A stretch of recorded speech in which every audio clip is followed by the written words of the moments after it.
Kepada sidang jemaat yang dikasih Tuhan, sebelum kita masuk dalam ibadah PA hari ini, saya mengucapkan selamat sore, Shalom. Sejahtera Tuhan kiranya tetap dilimpahkan kepada kita semua. Mari kita akan tundukkan kepala, kita serahkan ibadah kita kepada Tuhan. Bapa yang baik, yang bertahta dalam kerajaan surga, di dalam nama Tuhan Yesus Kristus, Allah sesembahan dan pujaan hati kami satu-satunya, kami bersyukur, berterima kasih Tuhan, Engkau sudah menghimpunkan kami kembali setelah seharian dalam kegiatan kami. Engkau sudah menyertai serta memberkati kami, dan sekarang Tuhan saatnya kami boleh mempersiapkan diri, memberikan hidup kami ini kembali kepadamu untuk beribadah kepadamu Tuhan. Itu sebabnya Tuhan tolong berikan kekuatan, memberikan kemampuan kepada kami untuk kami bisa memberikan hidup ini sepenuh kepadamu Tuhan.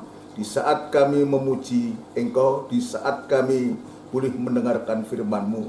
Dan itu sebabnya kami serahkan ibadah ini ke tangan-Mu, biar kiranya Tuhan hadir di tengah-tengah ibadah kami, memberkati ibadah kami dari awal sampai pada selesainya. Seluruh pelayan-pelayan-Mu yang terkait dalam ibadah ini pun kami serahkan ke tangan-Mu. Engkau sucikan kami semua layak untuk beribadah, layak untuk melayani Engkau. Segala pekerjaan setan yang coba mengganggu, merintangi dalam ibadah kami, ya Tuhan, kami sehati panggil nama-Mu yang penuh kuasa untuk mengusirkan segala pekerjaan setan itu di dalam nama Tuhan Yesus Kristus, darah Kristus yang berkuasa. Terima kasih Tuhan, terima kasih. Kami sambut ibadah ini di dalam nama Tuhan Yesus Kristus. Haleluya. Amin. Puji Tuhan, saudaraku sekalian yang dikasih Tuhan, mari kita menyiapkan diri untuk kita memuji Tuhan, dan kita akan pujikan dari buku NR 345, Yesus ajaib, Tuhanku ajaib.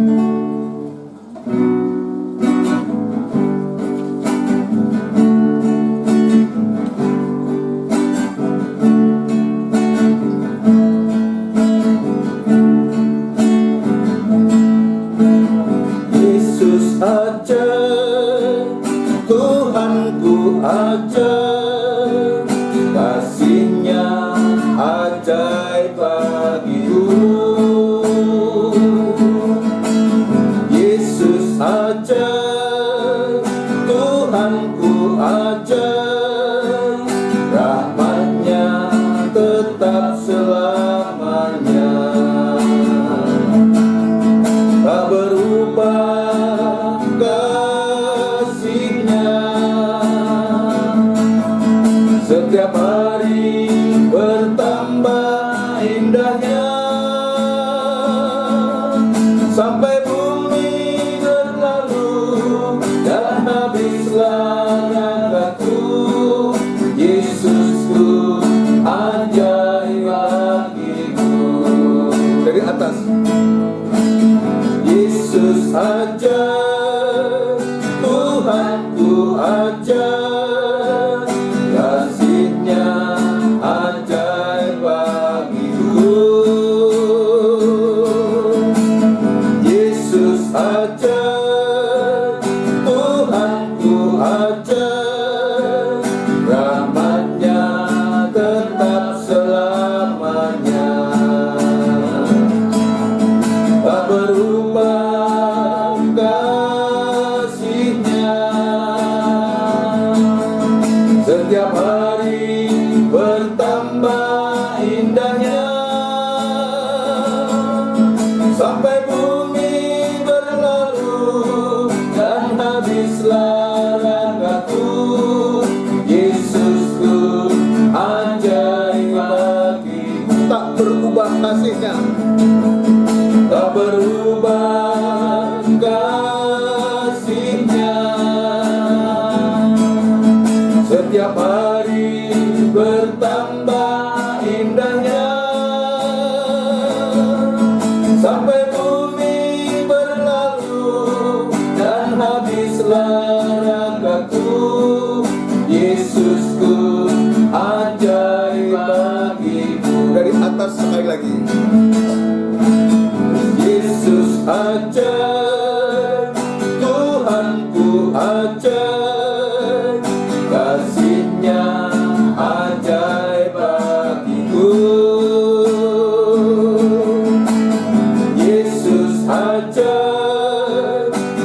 setiap hari bertambah indahnya, sampai bumi berlalu dan habislah ragaku. Yesusku ajaib bagiku, tak berubah kasih-Nya. Setiap hari bertambah indahnya, sampai bumi berlalu dan habislah ragaku. Yesusku ajaib bagiku. Puji Tuhan, kasih-Nya Tuhan tidak pernah berubah dulu, sekarang, dan untuk selama-lamanya. Kasih itu kekal, saku. Kasih itu panjang sabar, dan kasih itu murah hati, dan seterusnya. Itulah yang Tuhan tunjukkan kepada kita, untuk supaya kita mengerti bahwa kalau kasih itu kekal, kasih tidak berubah, berarti pula kita butuh kasih yang kekal, kasih yang sempurna. Sebab kasihnya manusia itu terbatas, ya, tapi kasihnya Tuhan itu kekal untuk selama-lamanya. Mari kita akan mempersiapkan diri kita untuk kita masuk dalam firman Tuhan. Kita akan melakukan pujian dari buku NR nomor 42. NR 42. Ku persembahkan tubuhku.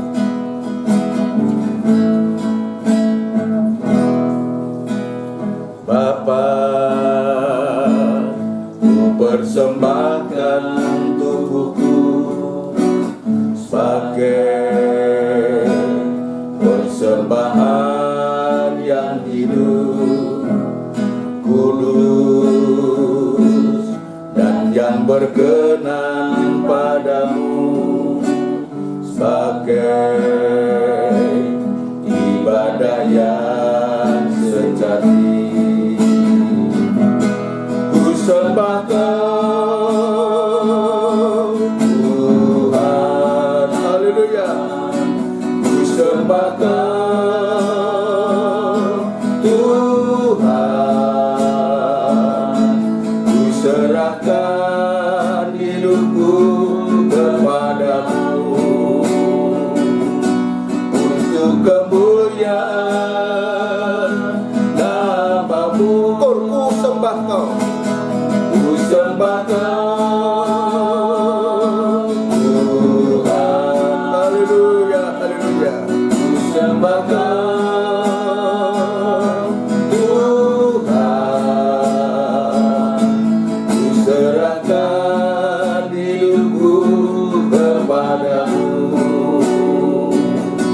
untuk kemuliaan nama-Mu. Bapa, ku persembahkan tubuhku sebagai persembahan yang hidup, kudus, dan yang berkenan padamu, sebagai ibadah yang sejati. Ku sembah Kau Tuhan,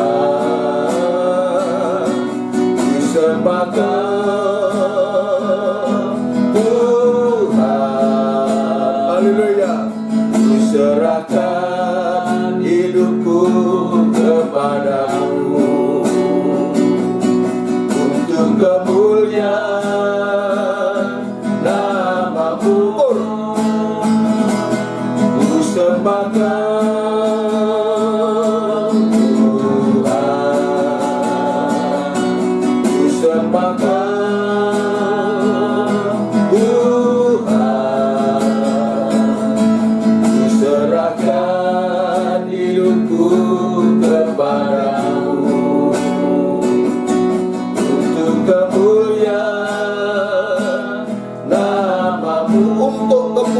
namamu.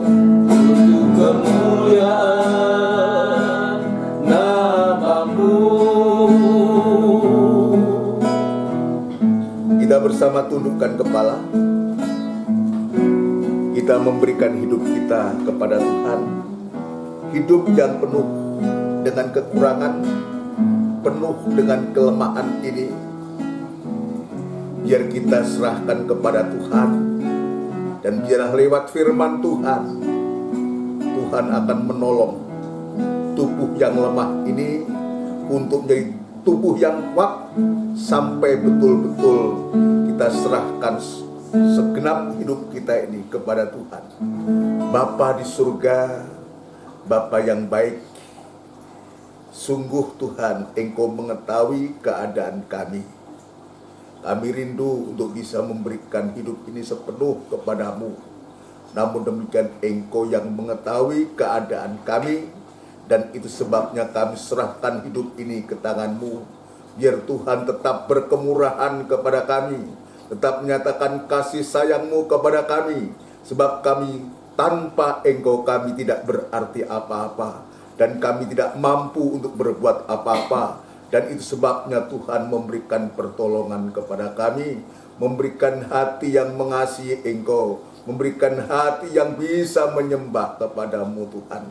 Terima kasih Tuhan, kami sudah memuji-muji Engkau dengan segala kekurangan kami.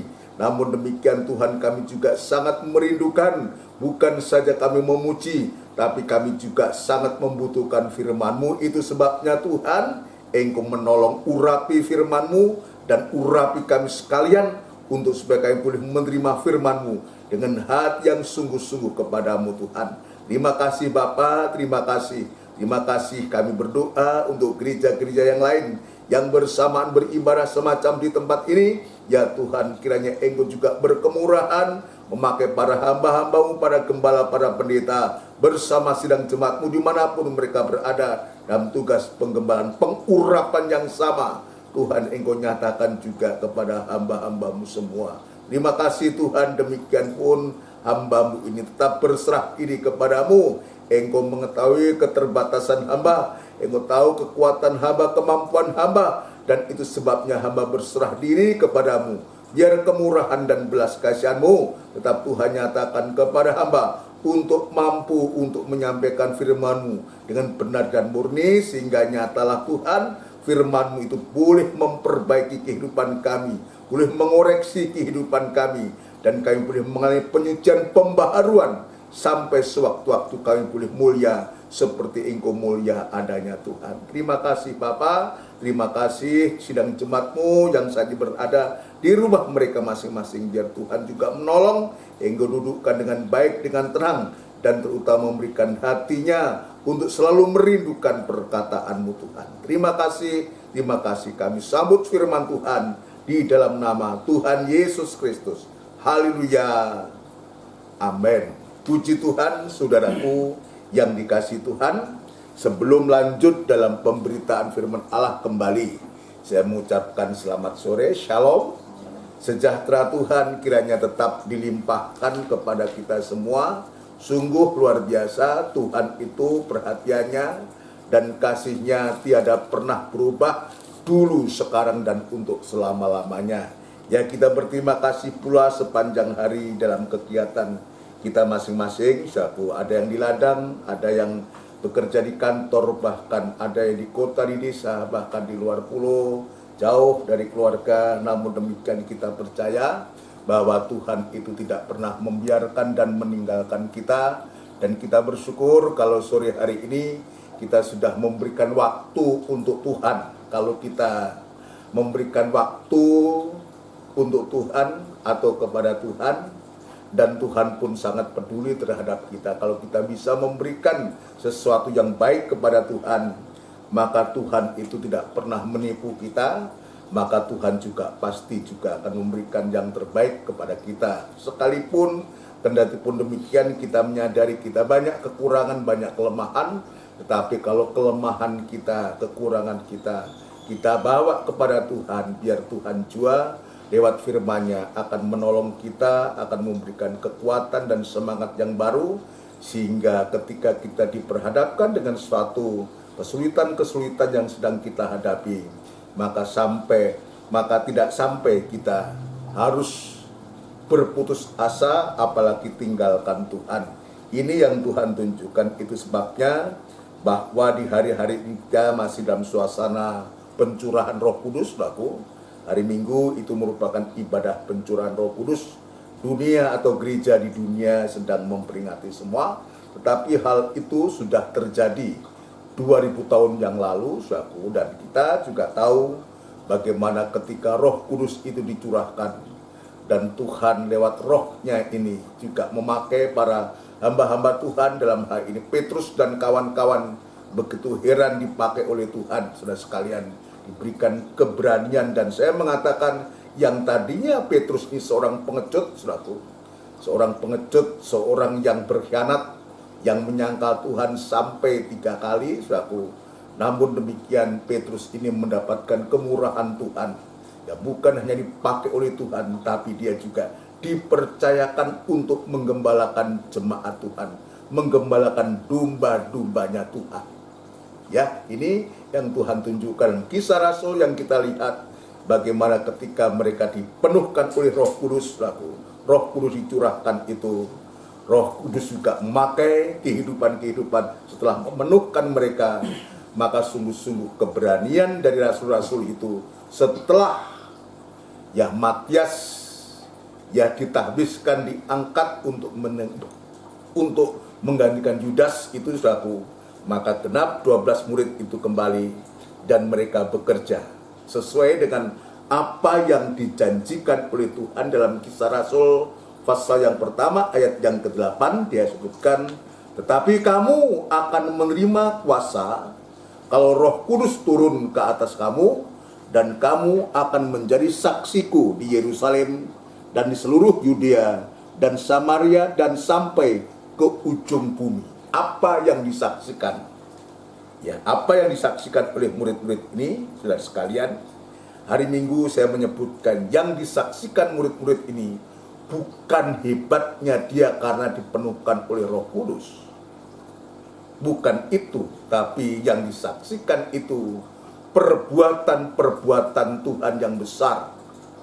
Perbuatan-perbuatan besar dari Tuhan. Dalam hal ini, dalam Kisah Rasul pasal yang kedua, bagaimana dia menyampaikan berita tentang keselamatan itu.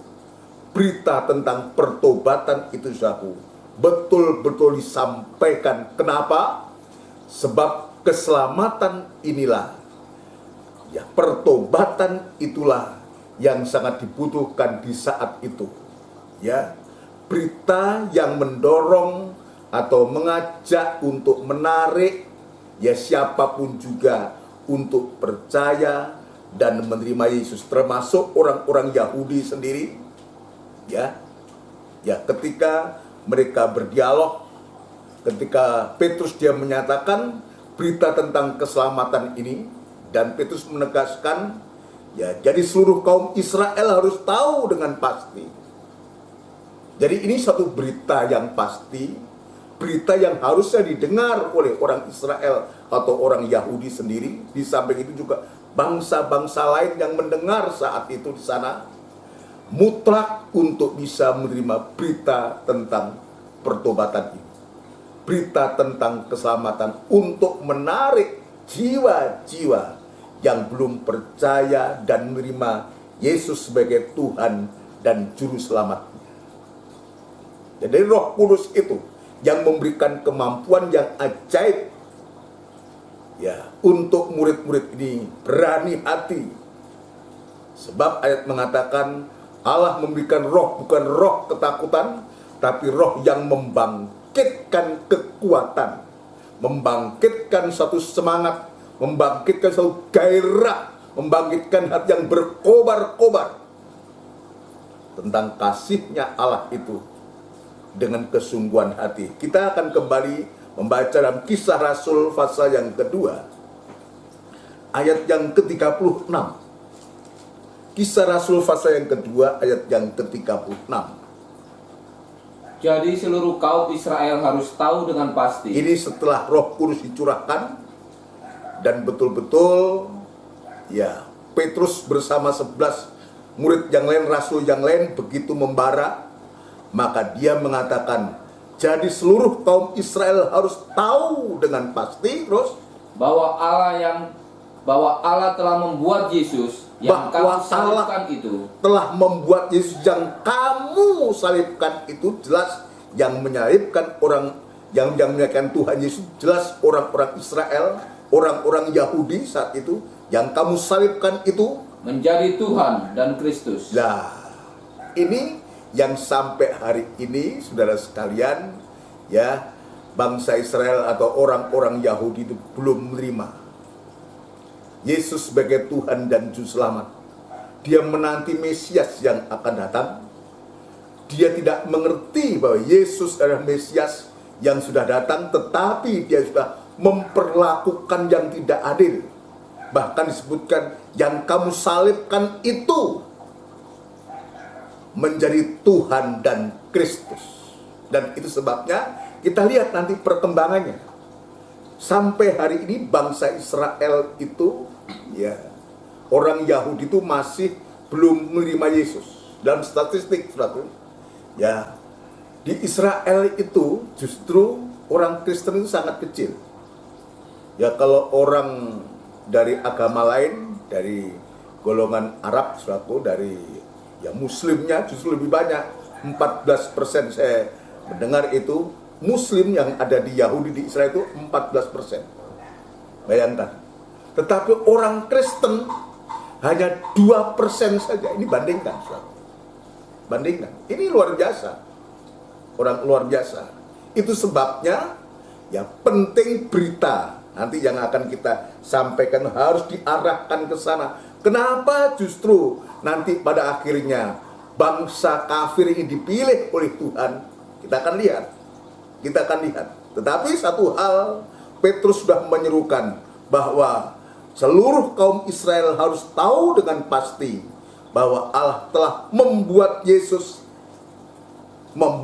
yang kamu salibkan itu menjadi Tuhan dan Kristus. Ini sudah disampaikan Petrus di zaman gereja awal, gereja mula-mula saat itu. Ya, gereja mula-mula saat itu berita ini sudah disampaikan, tetapi toh juga sampai hari ini Yahudi Israel pada umumnya belum percaya dan menerima Yesus sebagai Tuhan. Dan itu sebabnya Tuhan nanti punya cara. Terus Ketika mereka mendengar hal itu, ya, hati mereka sangat terharu. Sebagian kecil dari orang-orang Israel, orang Yahudi saat itu, ya, ketika mereka mendengar hal itu, hati mereka sangat terharu. Tapi di sisi yang lain dia mengejek, menghina. Oh, mereka itu mabuk anggur itu. Ya, mereka sedang mabuk oleh anggur manis. Ketika Roh Kudus memenuhi mereka dan mereka berbicara bahasa-bahasa yang luar biasa itu, orang-orang Yahudi mengatakan mereka itu mabuk anggur manis. Itu sebabnya Petrus langsung berdiri dan dia mengatakan mereka bukan mabuk seperti yang engkau sangkakan itu. Tapi ini suatu penggenapan Alkitab. Zaman Nabi Yoel sudah menyatakan itu. Roh Kudus itu akan dicurahkan. Ya, akan dicurahkan. Akan diturunkan untuk memenuhi setiap orang saat itu, saudara. Dan kita lihat di sini ketika mereka mendengar hal itu, hati mereka sangat terharu. Lalu mereka bertanya kepada Petrus dan rasul-rasul yang lain. Ya, ini kita lihat ada sebagian yang hatinya tersentuh, terharu, tertemplak, saudara. Dan ini merupakan suatu hal yang baik, saudara sekalian. Ya, dan dia bertanya kepada Petrus, apa yang harus kami perbuat? Terus, apakah yang harus kami perbuat, saudara-saudara? ya, apakah yang harus kami perbuat, saudara-saudara? Terus, jawab Petrus kepada mereka, bertobatlah, dan hendaklah kamu masing-masing memberi dirimu dibaptis dalam nama Yesus Kristus, ya, untuk pengampunan dosamu. terus, maka kamu akan menerima karunia Roh Kudus. jadi Roh Kudus itu juga akan turun atas mereka kalau mereka mau bertobat dan memberi diri dibaptis. Ini berita ini zaman gereja hujan awal sudah disampaikan. Berita tentang pertobatan, berita tentang keselamatan ini sudah disampaikan sampai hari ini, saudara sekalian. Tapi toh juga tidak membuat hanya sebagian kecil dari orang-orang Israel itu yang memberi dirinya. Ya, ketika dia bertanya, apa yang harus kami perbuat? Ya, dan Petrus dia mengatakan dengan terus terang untuk supaya bertobatlah dan hendaklah kamu masing-masing memberi dirimu dibaptis dalam nama Yesus Kristus untuk pengampunan dosa. Jadi ini penting. Jadi pengampunan dosa itu bukan agama. Agama itu bisa dilakukan oleh siapapun juga. Ya, dia mengatakan begini-begini, tetapi pengampunan dosa itu penting. Pengampunan dosa. Bertobatlah. Apa itu bertobat, saudaraku? Bertobat itu artinya tinggalkan kejahatan. Tinggalkan perbuatan-perbuatan yang jahat, yang bertentangan dengan Tuhan, itu tinggalkan. Dan kembali kepada Tuhan. Artinya, jangan mengulangi lagi. Kalau kita bertobat, tinggalkan kejahatan dan kembali kepada Tuhan. Dan jangan mengulangi lagi. Kita teringat ya cerita tentang seorang wanita yang tertangkap basah berbuat dosa, berbuat zina. Dan Tuhan mengatakan, aku mengampuni engkau, aku pun mengampuni engkau, dan pulang dan jangan berbuat dosa lagi. Ini bertobat. Jangan separuh bertobat. Bertobat itu harus sungguh-sungguh. Kembali kepada Tuhan. Yang nomor satu adalah meninggalkan segala kejahatan. Apapun bentuknya, kejahatan itu kita tinggalkan. Dan kembali kepada Tuhan. Kalau sudah demikian, tidak berhenti sampai di situ. Dan Petrus mengatakan untuk memberi diri dibaptis. Ya. Untuk supaya dosanya dikuburkan. Mati bersama Kristus, dikuburkan.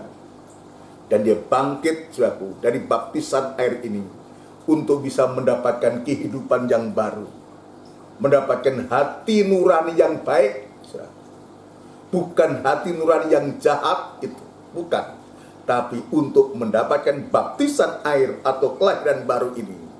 Untuk supaya kita mendapatkan hati nurani yang baik. Bukan hanya untuk membersihkan kenajisan jasmani yang nampak. Bukan. Bukan itu. Tapi pengertian rohani dari baptisan air itu, yaitu kelahiran baru. Hati nuraninya menjadi hati nurani yang baik, yang benar, yang suci. Nanti Tuhan yang akan menyempurnakan itu. Setelah itu baru, saudaraku sekalian, seperti apa yang dikatakan Petrus, ya, sehingga kamu juga akan menerima karunia Roh Kudus, dipenuhkan oleh Roh Kudus. Maka setiap kehidupan yang sudah bertobat dan lahir baru dipenuhkan Roh Kudus, tujuannya untuk apa? Ya, untuk supaya kehidupan itu juga nanti juga menjadi saksi, menjadi kesaksian. Tapi seringkali tanpa kita sadari, saudara sekalian, kita bukan menjadi kesaksian yang baik, tapi seringkali justru kita menjadi kesaksian yang tidak baik. Kenapa? Karena kita tidak mau bertobat, tidak mau berubah, tidak mau diubahkan oleh firman Tuhan. Ya, sudah jelas kita ada kekurangan, ada kesalahan ditunjukkan, tapi kita enggan. Itu sebabnya firman Allah mengatakan, bertobat dan tinggal diam, kamu diselamatkan. Bertobat dan tinggal diam, kamu diselamatkan. Kata diam di situ, kemarin saya juga sudah sedikit menjelaskan, artinya berdiam diri. Berdiam itu bukan berarti kita tidak, atau berdiam diri itu bukan berarti kita tidak berbuat apa-apa, wis masa bodoh, bukan. Arti berdiam diri itu adalah, yaitu kesempatan untuk kita introspeksi diri. mengoreksi diri. Jadi berdiam diri ini introspeksi dan mengoreksi diri, dan ketika kita mengkoreksi diri, introspeksi diri, dan ternyata ada salah, ada kurang, ya, ada kesalahan, baik itu kepada Tuhan maupun kepada sesama, maka segera kalau kepada Tuhan kita menghadap Tuhan, ya, untuk kita berdamai dengan Tuhan. Kalau itu berkaitan dengan sesama, maka kita juga ada kesempatan untuk kita berdamai dengan sesama. Kenapa demikian? Untuk supaya ibadah kita itu berkenan di hadapan Tuhan. Sebab ayat jelas mengatakan kalau kamu membawa persembahan, ya, mempersembahkan persembahan korban, dan kamu ingat akan saudaramu, kamu ada sesuatu dengan saudaramu, maka persembahan itu taruh, letakkan dulu persembahan itu, dan berdamailah dengan sesamamu itu. Dan setelah itu baru kamu mempersembahkan persembahan itu. Ini penting, saudara sekalian. Sebab pendamaian atau perdamaian kita dengan Tuhan, dengan sesama ini menyangkut soal keselamatan kita. Keselamatan itu tidak bisa diukur dengan apapun juga. Kita punya harta banyak, punya uang banyak untuk apa kalau kita tidak selamat, saudara? Tapi sebaliknya mungkin kita kurang, bahkan pas-pasan atau kurang sekalipun. Tapi apa yang dikatakan Petrus, orang Israel harus tahu dengan pasti. Ini artinya apa? Bahwa keselamatan, berita keselamatan, bahwa keselamatan itu mutlak kita butuhkan. Itu sebabnya Yesaya mengatakan, tadi Yesaya 30 ayat pasal 30 ayat 15 mengatakan, dengan bertobat dan tinggal diam, kamu diselamatkan. Ini mutlak, ini penting, saudara. Dan tenang dan percaya, dan tinggal tenang dan percaya, dan disitulah letak kekuatanmu. Tapi ayat selanjutnya mengatakan, kamu enggan, kamu tidak mau. Israel tidak mau. Tuhan memberikan jalan bertobat, ya, dan diam, tenang dan percaya. Tuhan memberikan jalan yang begitu luar biasa, tapi Israel tidak mau. Bahkan dia mencari jalannya sendiri, dan pada akhirnya betul-betulnya habis terhilang. Nah, itu sebabnya berita tentang keselamatan ini suatu sangat penting dan mutlak dibutuhkan, bukan hanya kepada atau untuk orang Yahudi, orang Israel, tetapi dengan penolakan Israel ini, saudara sekalian, maka kesempatan baik itu untuk bangsa-bangsa lain. Itu baik untuk bangsa-bangsa lain. Berita 2000 tahun yang lalu, gereja hujan awal itu mengalami hal demikian, maka sampai hari ini pun bangsa Israel ini tetap menolak hadirnya Yesus itu sebagai Tuhan dan Juru. Dan itu sebabnya ayat lain mengatakan, saudaraku, dalam Roma pasal yang ke-11, suratan Roma, ketika bangsa ini dia menolak, maka Tuhan tidak kurang cara untuk bisa, tujuan apa yang Tuhan kerjakan sebetulnya tujuannya itu hanya untuk bagaimana Israel itu kembali kepada Tuhan. Tapi kita lihat prosesnya ini. Roma pasal yang ke-11 ayat yang ke-11 mulai. Israel tersandung, bangsa-bangsa lain selamat. Ya, atau kita baca saudara sekalian ayat yang pertama lebih dulu. Maka aku bertanya, Ya, adakah Allah mungkin telah menolak umatnya? ya, kita lihat, mungkin kita bertanya, dia sudah menolak, dia enggan, tidak mau.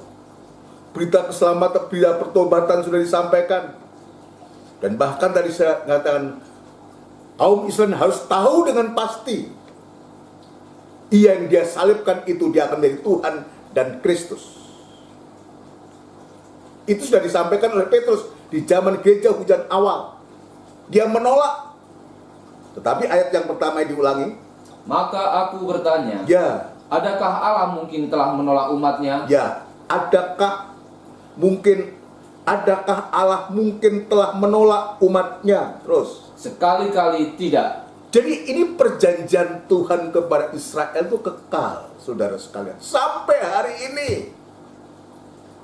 Ya, mungkin dunia heran, masa iya sih tidak percaya. Tapi firman Tuhan mengatakan, maka aku bertanya, adakah Allah mungkin telah menolak umatnya? Yang tegar tengkuk, yang menolak itu. Terus, Sekali-kali tidak. sekali-kali tidak, artinya apa? Tuhan itu penuh dengan panjang sabar untuk menanti umat pilihannya itu kembali kepada Tuhan. Terus, Karena aku sendiri pun orang Israel, karena aku sendiri pun orang Israel, dari keturunan Abraham, Ya. dari suku Benyamin. ya terus, Allah tidak menolak umatnya yang dipilihnya. ya, Ataukah kamu tidak tahu apa yang dikatakan kitab suci tentang Elia waktu ia mengadukan Israel kepada Allah? dan seterusnya nanti sudah bisa baca. Tapi kita lihat, saudara sekalian, ayat yang ke-7. Jadi bagaimana? Ya, Israel tidak memperoleh apa yang dikejarnya, tetapi orang-orang yang terpilih telah memperolehnya. terus, Dan orang-orang yang lain telah tegar hatinya. terus, Seperti ada tertulis, apa itu? Allah membuat mereka tidur nyenyak. Nah, sampai hari ini mereka tidur nyenyak, sudah. Terus, Memberikan mata untuk tidak melihat, memberikan mata tidak melihat, buta. Terus, dan telinga untuk tidak mendengar. sekian lama berita itu, mulai dari Petrus memberitakan tentang berita tentang Kristus itu, berita tentang pertobatan itu, pembaptisan itu, untuk memperoleh Roh Kudus itu pun dia tidak mau dengar itu, sampai terus, Sampai kepada hari sekarang ini. sampai kepada hari sekarang ini. Terus, Dan Daud berkata, ya, biarlah jamuan mereka menjadi jerat dan perangkap, terus, penyesatan dan pembalasan bagi mereka. terus, Dan biarlah mata mereka menjadi gelap, Ya. sehingga mereka tidak melihat. terus, Dan buatlah punggung mereka terus-menerus membungkuk. ya. Sekarang apa yang dia lihat? Perkara-perkara bumi. Sampai hari ini. Itu sebabnya, saudaraku, ya, bangsa pilihan Allah itu begitu istimewa. Sekalipun dia sampai hari ini masih menolak Yesus, menolak Mesias yang sudah datang, begitu istimewa. Saking dibuat bungkuk, saudaraku, melihat perkara bumi. Maka kita lihat pencapaian dari bangsa pilihan Allah ini. Kalau kita melihat apa yang tidak dibuat oleh bangsa Israel, fasilitas yang kita gunakan hari-hari semua yang ada ini, yang ada di hampir orang-orang Yahudi semua, orang-orang Israel semua yang menemukan. Sudah bisa membaca di YouTube itu, ya apa yang ditemukan itu. Tapi luar biasa. Tapi hanya perkara-perkara jasmani ini, perkara-perkara bumi ini dia tekuni. Kenapa? Sebab firman Tuhan, dan biarlah mata mereka menjadi gelap sehingga mereka tidak melihat, dan buatlah punggung mereka terus-menerus membungkuk. Hanya melihat perkara-perkara bumi, dunia ini. Begitu canggih memang pencapaiannya, tapi duniawi ini. Tapi belum sampai dia bisa mengenal, menerima Yesus Sang Mesias yang sudah datang. Bahkan dia sudah datang, dia tidak mau mengenal, dia menolaknya, bahkan dia menyalibkannya, saudara sekalian. Tapi kita lihat ayat yang ke-11, perhatikan. Maka aku bertanya, adakah mereka tersandung dan harus jatuh? Terus, Sekali-kali tidak. terus, Tetapi oleh pelanggaran mereka, perhatikan ini. Tetapi oleh pelanggaran mereka, ketidaktaatan mereka itu, penolakan mereka itu, terus, keselamatan telah sampai kepada bangsa-bangsa lain. Lah, kita lihat. Yang seharusnya kita tidak mempunyai bagian apa-apa, saudaraku. Tidak mempunyai bagian keselamatan itu, saudaraku. Tapi oleh karena pelanggaran umat pilihannya itu, saudaraku, maka sekarang justru kesempatan, oleh pelanggarannya itu kesempatan, terus supaya membuat mereka kesempatan mulai, atau tetapi oleh pelanggaran mereka, terus tetapi oleh pelanggaran mereka, ya, keselamatan telah sampai kepada bangsa-bangsa lain. keselamatan sudah sampai kepada bangsa-bangsa lain. Itulah kita sekarang ini. Karena penolakan mereka, sehingga kita bangsa lain, bangsa kafir ini, saya dan saudara ini, jemaat dari bangsa kafir ini, boleh mendapatkan keselamatan. Berita yang dibawakan oleh Petrus zaman gereja hujan awal kepada orang-orang Israel, kepada orang Yahudi, dan mereka menolak, saudaraku. Sebagian mereka menerima, tapi sebagian besar yang menolak sampai hari ini. Justru kesempatan tentang keselamatan ini sampai kepada bangsa-bangsa lain supaya membuat mereka cemburu. Nah, jadi kita ini bangsa kafir, ingat. Kita ini hanya dipakai oleh Tuhan untuk membuat cemburu kepada bangsa pilihannya.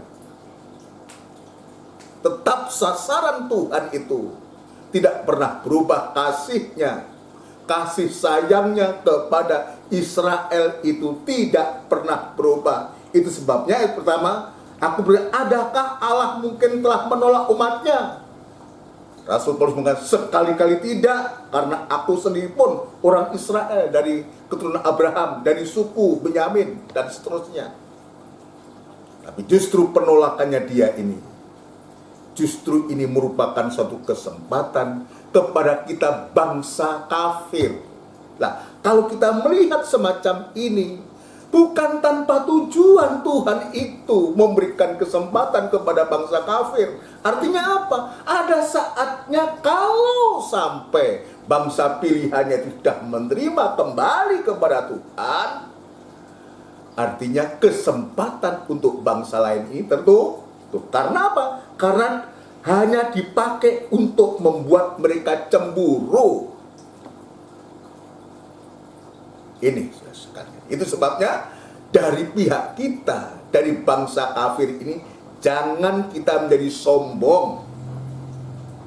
Kalau kita bisa mendapatkan keselamatan, mendapatkan kemurahan dan bisa beribadah semacam ini, ingat kita ini hanya seorang atau kehidupan yang dipakai Tuhan hanya untuk membuat mereka bangsa Israel cemburu.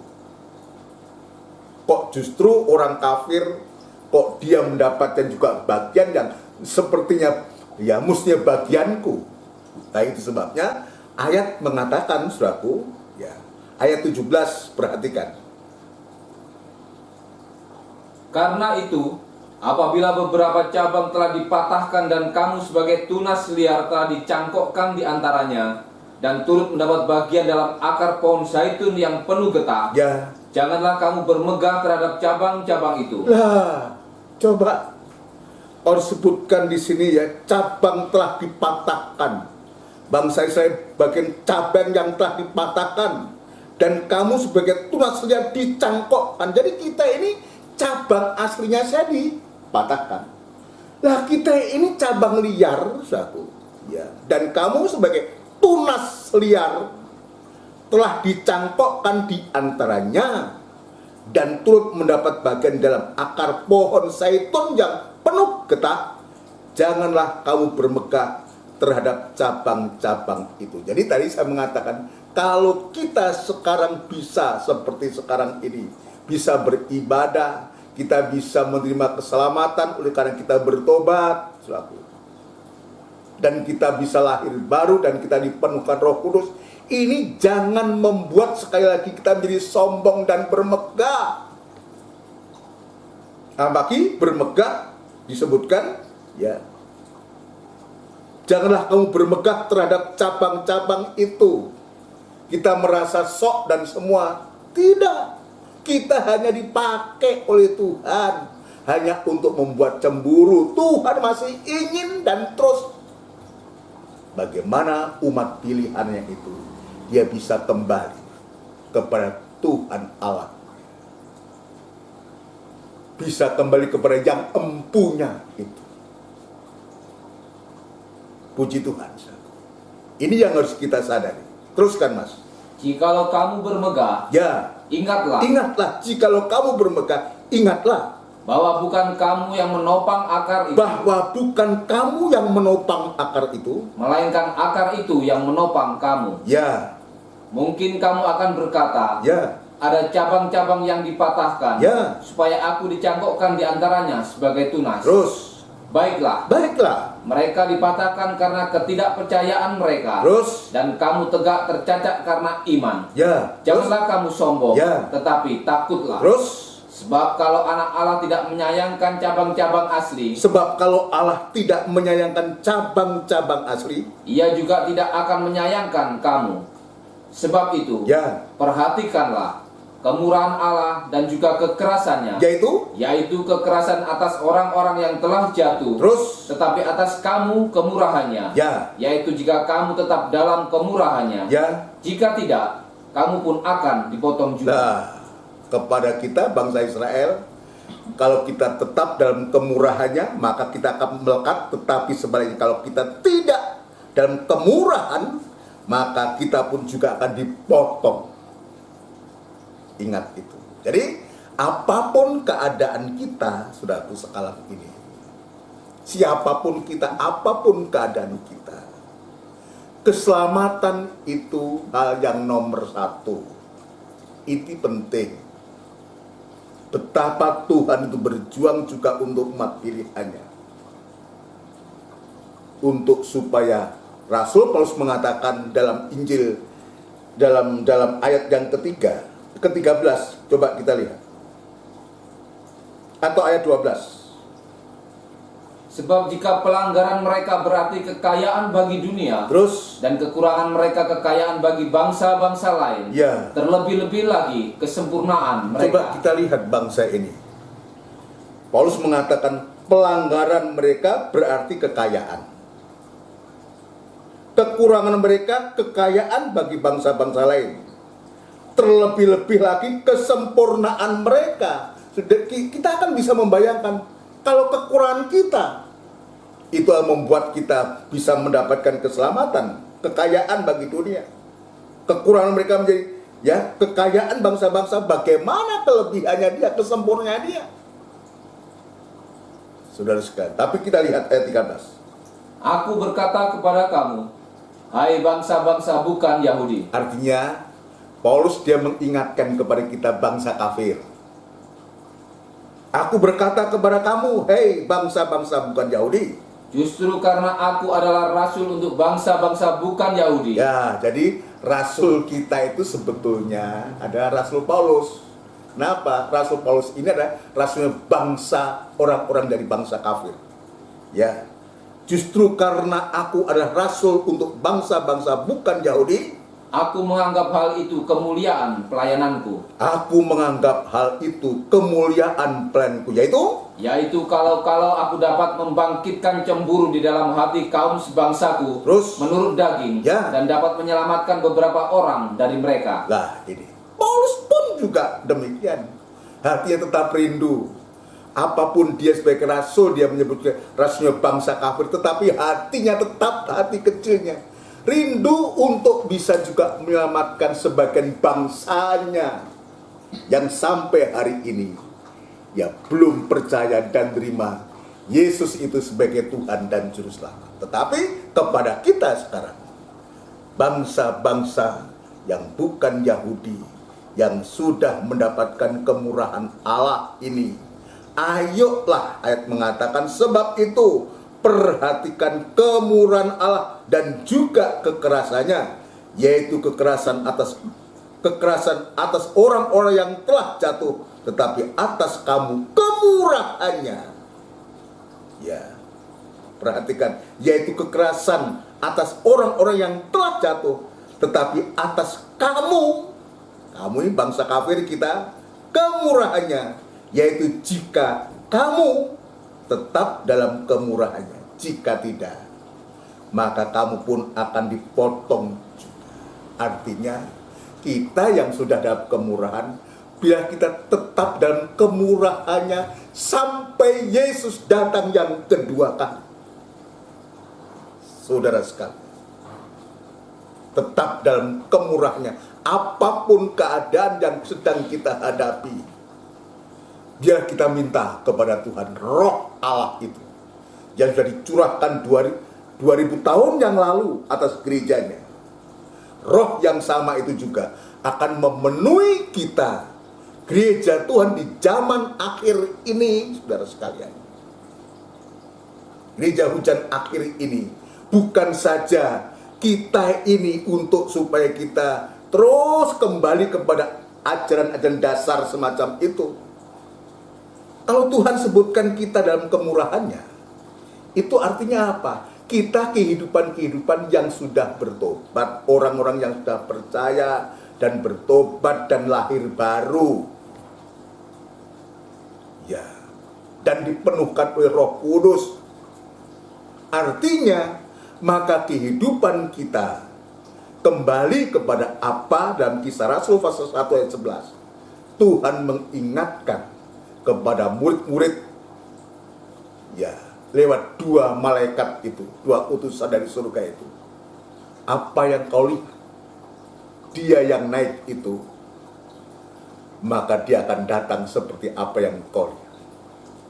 Dia akan datang yang kedua kali. Nah, untuk kita sekarang, berita yang kita sampaikan ini, ya, ini terjadi pada gereja hujan awal saat itu, begitu luar biasanya. Nah, untuk kita dari bangsa kafir yang sudah bertobat, percaya, bertobat dan lahir baru, harus kita meningkat. Kita tidak bisa berhenti hanya di situ-situ saja. Kenapa? Sebab kita sedang diperhadapkan dengan Roh Kudus yang dicurahkan 2000 tahun yang lalu itu. Roh yang sama itu juga ada sampai hari ini, saudara. Ayat lain mengatakan, aku pergi untuk menyediakan tempat bagimu. Apabila tempat itu sudah ada, maka aku akan datang kembali dan menjemput kamu, supaya di mana aku berada, maka di situ pun kamu berada. Jadi gereja harus menyadari ini. Kita tidak hanya berhenti untuk kita menerima berita tentang pertobatan. Iya, itu penting, itu perlu. Kenapa? Sebab kalau tidak ada berita tentang keselamatan, tidak ada berita tentang pertobatan, juga tidak akan ada pertambahan jiwa. Dan Tuhan terbukti memakai banyak hamba-hamba Tuhan di hari-hari ini.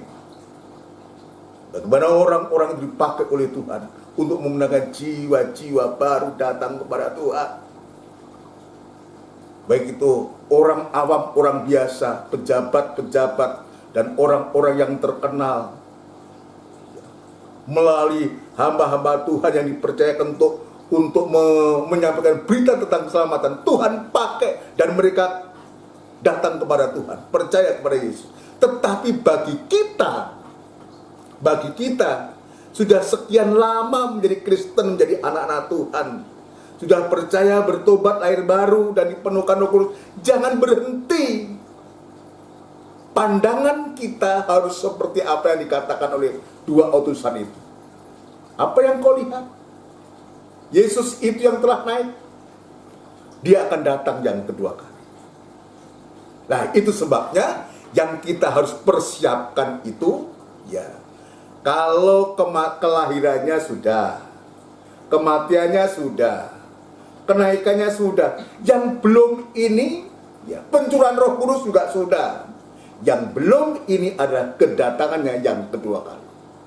Maka fokus kita sebagai orang-orang yang percaya, sebagai orang-orang yang sudah bertobat dan lahir baru, fokus kita harusnya hari-hari ini, gereja Tuhan itu memfokuskan diri justru kepada berita tentang kedatangannya yang kedua kali. Dan untuk itu, saudara sekalian, tadi saya mengatakan ketika kita mendengar berita tentang kedatangannya dan dia pergi untuk menyediakan tempat bagi kita, maka dari pihak kita atau tugas kita di hari-hari ini, harusnya saudara sekalian, tugas kita hari-hari ini, kalau dia menyediakan tempat untuk kita, maka tugas kita sekarang ini untuk menyediakan tempat bagi dia. Jadi ya, tugas kita sekarang ini khususnya gereja di hujan akhir ini untuk menyediakan tempat bagi dia. Untuk apa, saudara sekalian? Untuk mempersiapkan kehidupan kita, dipersiapkan oleh Tuhan sambil menunggu umat pilihannya itu kembali kepada Tuhan. Kita dipersiapkan menyediakan tempat bagi dia sampai sewaktu-waktu dua kelompok ini, kelompok Israel karena umat pilihan. Nah, kita dari bangsa kafir ini yang disebutkan tadi adalah bukan Yahudi, maka dua ini tembok pemisah itu, yang sekarang masih ya tembok pemisah seringkali. Tetapi dengan kita percaya kepada Yesus, maka Alkitab mengatakan tembok pemisah itu sudah dihancurkan sampai sewaktu-waktu nanti antara bangsa kafir dan bangsa Israel ini bisa kembali kepada Tuhan dan kita menjadi satu. Menjadi satu tubuh, menjadi sewarga kerajaan Allah. Nah, itu sebabnya tadi saya mengatakan, ayo sekarang kita menyediakan tempat bagi dia. Ini masa-masa persiapan, masa-masa menyediakan tempat bagi dia. Ya. Atau kita lebih baik kita baca Efesus pasal yang kedua. Efesus pasal yang kedua, supaya kita tahu, ya mengingatkan saja, Efesus pasal 2 ayat 11. Karena itu ingatlah, Ya, bahwa dahulu kamu sebagai orang-orang bukan Yahudi menurut daging, ya, yang disebut orang-orang tak bersunat oleh mereka yang menamakan dirinya sunat. ya, yang menamakan dirinya sunat adalah orang Yahudi. Kita bukan orang bangsa yang bersunat, yaitu sunat lahiriah yang dikerjakan oleh tangan manusia. terus, Bahwa waktu itu kamu tanpa Kristus, ya, tidak termasuk kewargaan Israel, terus, dan tidak mendapat bagian dalam ketentuan-ketentuan yang dijanjikan, ya, tanpa pengharapan dan tanpa Allah di dalam dunia. perhatikan. Tetapi sekarang di dalam Kristus Yesus, kamu yang dahulu jauh menjadi dekat oleh darah Kristus. perhatikan ayat 19. Demikianlah kamu bukan lagi orang asing dan pendatang, Ya, melainkan kawan sewarga dari orang-orang kudus, Ya. dan anggota-anggota keluarga Allah. nah, ini oleh darah Kristus, oleh kematian Yesus 2000 tahun yang lalu, saudara sekalian, maka tembok pemisah itu sudah hancur dan kita bukan lagi yang tadinya kita tidak termasuk keluarga Israel, tapi sekarang kita sudah menjadi satu. Yang tadinya jauh, kita sudah menjadi dekat oleh darah Kristus.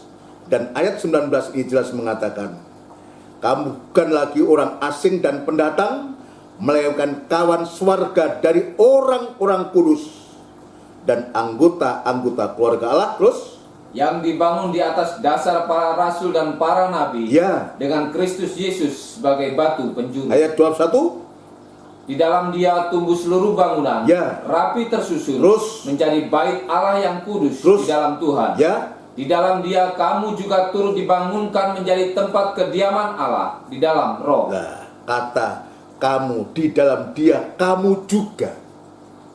Artinya apa? Kalau kamu juga, sebetulnya inti dari tubuh Kristus itu bukan kita. Kita dikaitkan. Ya, kamu juga turut dibangunkan menjadi tempat kediaman Allah di dalam roh. Menjadi tempat kediaman. Ini yang saya maksudkan. Jika Tuhan itu menyediakan tempat dan dia akan datang kembali, maka tugas kita di bumi ini untuk menyediakan tempat bagi dia.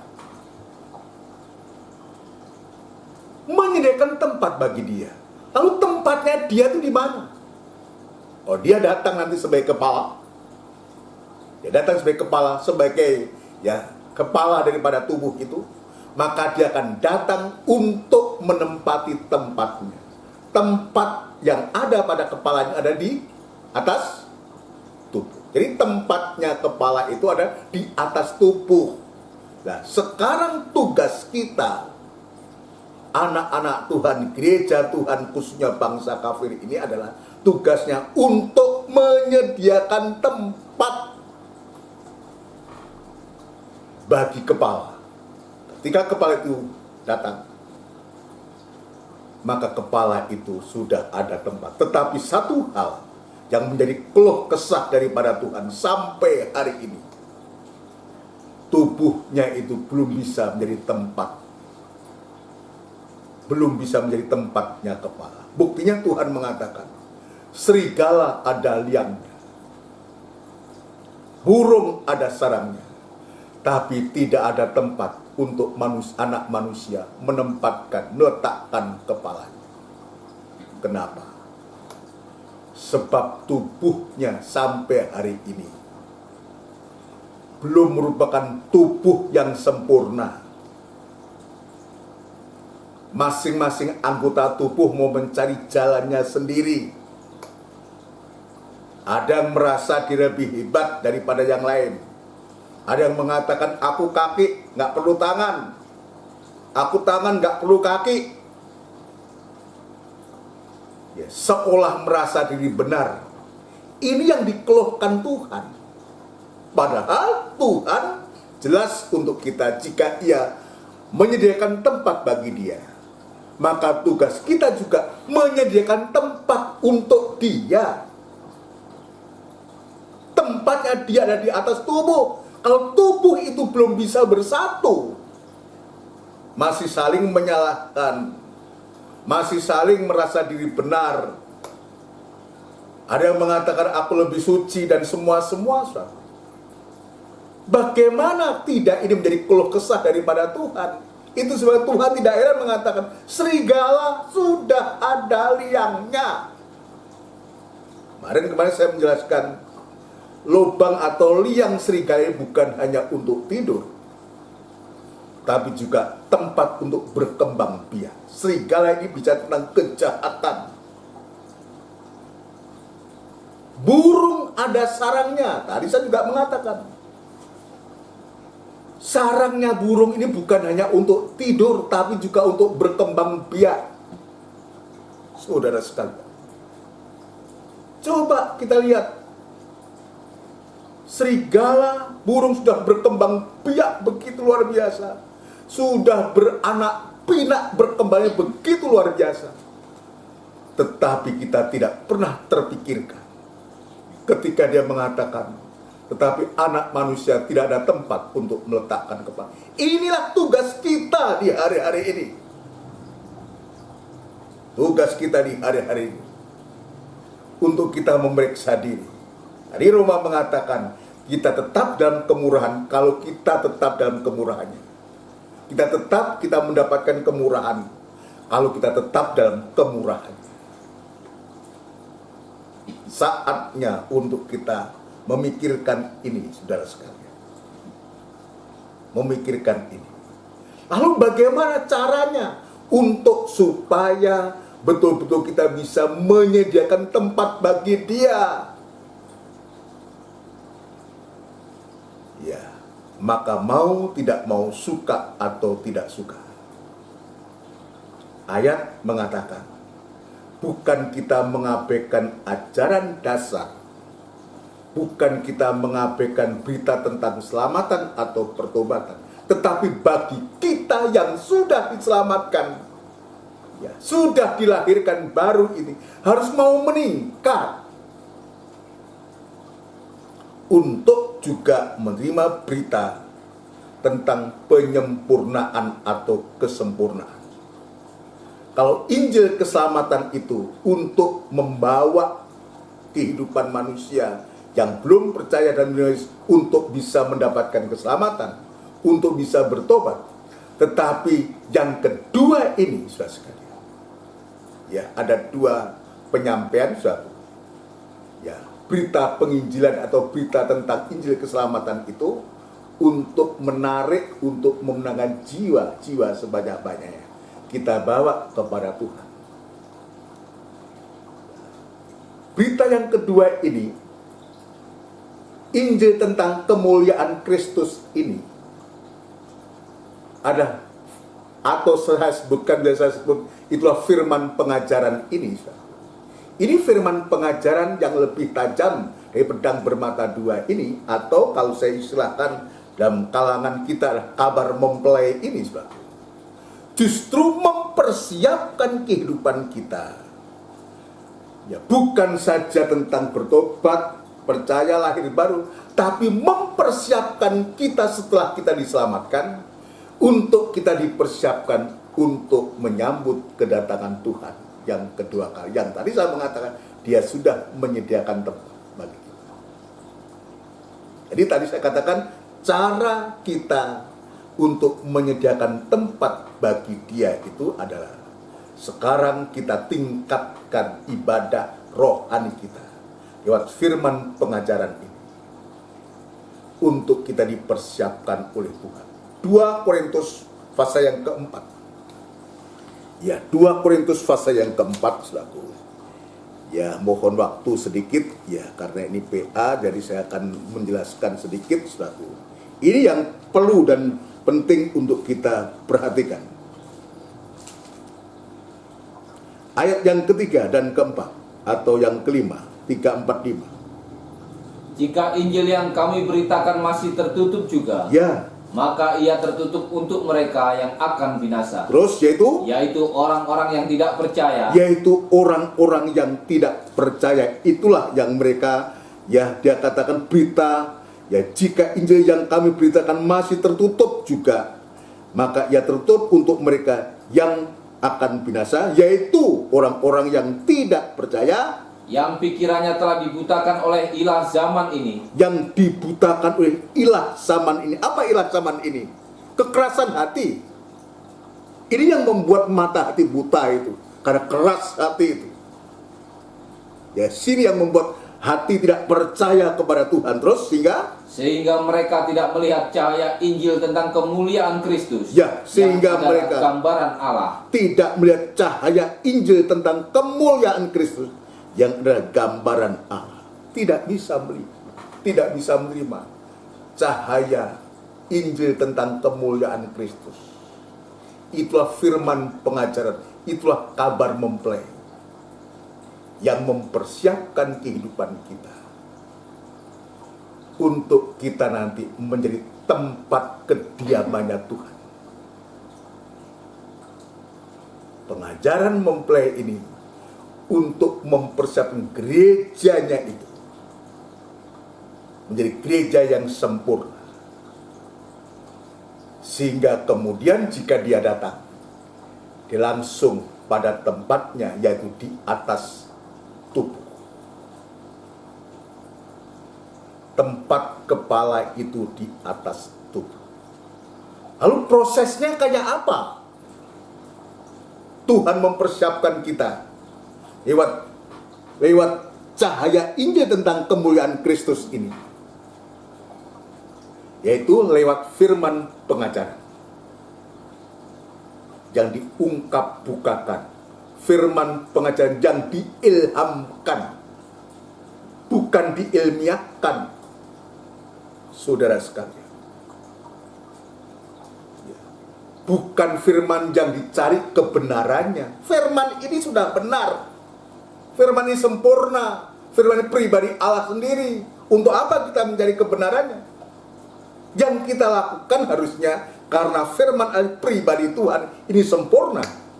Yang kita lakukan hanya kita percaya dan menerima firman Allah yang sempurna itu, yang pribadi Allah itu. Kenapa? Sebab firman Allah itu, firman pengajaran dan firman Allah yang diilhamkan itu, ya, mempersiapkan kita untuk apa? Untuk menyatakan kekurangan kita. Ini persiapan. Ya. Menyatakan kekurangan kita. Maksudnya apa? Menyatakan kekurangan. Kalau firman dibentangkan, disampaikan, diungkapkan, dan firman itu menyentuh hati kita. Ya, tadi Petrus mengatakan mereka terharu, tersentuh dari apa yang disampaikan oleh Petrus. Tapi di akhir zaman ini firman yang dibukakan itu menyatakan kekurangan kita, kesalahan kita. Maksudnya untuk supaya kita menjadi sadar. Kita tidak keras hati. Itu tujuannya. Ketika kita sadar, kita diperbaiki kesalahan kita.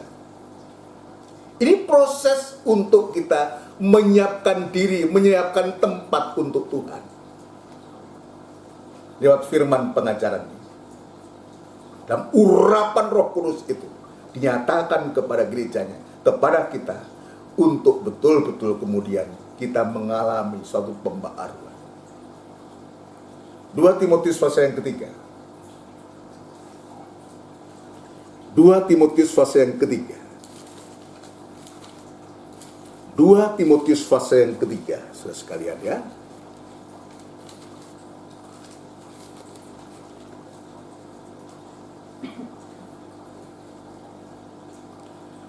Ayat yang ke-16. Segala tulisan yang diilhamkan Allah memang bermanfaat untuk mengajar. Ini yang kita butuhkan. Yang kita butuhkan di hari-hari ini, ya tadi saya mengatakan tugas kita menyediakan tempat bagi dia. Maka tempat itu berproses. Maka Injil, cahaya Injil tentang kemuliaan Kristus ini penting buat kita. Tadi saya mengatakan bukan berarti kita mengabaikan berita tentang penginjilan. Ini kita butuhkan, kita perlu. Banyak kehidupan yang dipakai oleh Tuhan. Tapi tidak berhenti di situ. Bagi kita yang sudah diselamatkan, ini penting. Firman pengajaran itu penting. Firman yang diungkap bukakan, firman yang diilhamkan Allah ini penting di hari-hari ini. Ya. Memang bermanfaat untuk, diulangi ayat 16. Segala tulisan yang diilhamkan Allah memang bermanfaat untuk mengajar. Nah, bermanfaat untuk mengajar. Berulang-ulang selalu saya membaca ini. Ini penting. Bermanfaat untuk mengajar. Kenapa? Firman yang diilhamkan ini berguna untuk mengajar. Untuk supaya kita bisa mengerti. Bagaimana kita bisa mengerti? Bagaimana kita bisa mempraktekkan firman Allah kalau kita tidak mau diajar? Artinya kita ditempatkan sebagai seorang murid, ya, untuk kita taat dan dengar-dengaran ketika guru itu mengajar. Bermanfaat untuk mengajar, untuk supaya kita bisa mengerti akan firman Tuhan. Apa yang seharusnya kita harus lakukan, perbuat di hari-hari ini untuk menyatakan kesalahan. Untuk menyatakan kesalahan. Ini tidak mudah. Firman Allah yang begitu keras, yang begitu tajam, menyatakan kesalahan kita. Ya, kalau kita tidak sampaikan dengan kasih sayang, saudaraku, justru apa yang disampaikan itu akan bisa menyakiti atau melukai orang. Tapi kita harus sadar, kalau kita tidak dinyatakan kesalahan kita, sampai kapan kita mau sadar, bisa sadar? Nah, itu sebabnya saya menyampaikan ini kepada kita semua sedang jemaat. Ketika kesalahan itu dinyatakan oleh firman Allah, janganlah kita mutung, janganlah kita sakit hati. Janganlah kita tersinggung. Justru yang sebenar, yang baik itu ketika kesalahan kita dinyatakan, kita bisa mengatakan terima kasih Tuhan. Dan seperti apa yang disampaikan terus, ya orang-orang Yahudi, orang Israel mengatakan, apa yang kami harus perbuat? Dan Petrus mengatakan, bertobat. Artinya apa? Tinggalkan yang jahat itu loh. Tinggalkan yang tidak benar itu loh. Jadi kesalahan itu dinyatakan. Justru itulah kasih sayangnya Tuhan untuk kita. Untuk kita bisa berubah. Tapi juga tidak sedikit ketika kesalahan itu dinyatakan, kita menjadi tersinggung dan marah. Terlalu pendeta itu.